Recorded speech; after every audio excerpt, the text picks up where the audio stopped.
مولوی محمد یعقوب مجاهد وایي د افغانستان فضا اشغال شوې ده. په افغانستان کې د طالبانو حکومت د دفاع چارسمبل وزیر مولوی محمد یعقوب مجاهد د وزارت د ځوانو افسرانو له اکاډمۍ د محصلینو فراغت غونډې ته ویلي د افغانستان فضا اشغال ده او د پرمختګ او خپلواکۍ لپاره قلم او ټوپک دواړو ته اړتیا ده.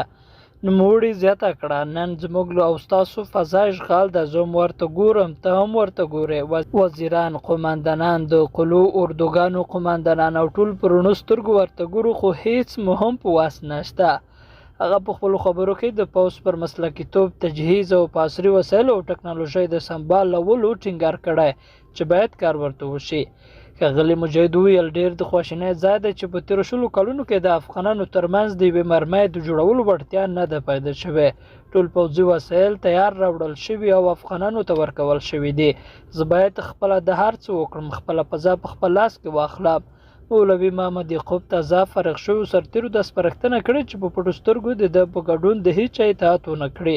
باید ډېر هوښیار او بیداره اوسو. خدای مه کړه داسې نه شي چې موږ او تاسې د ملت د اوږو بار شو او یا یې د شرمندګۍ سبب شو، خرڅ نه شو او خیانت ونه کړو. الله تعالی موږ ته عقل او فکرونه راکړي، په پټو سترګو د هېچا اطاعت ونه کړو. زما اطاعت هم باید په پټو سترګو ونه شي.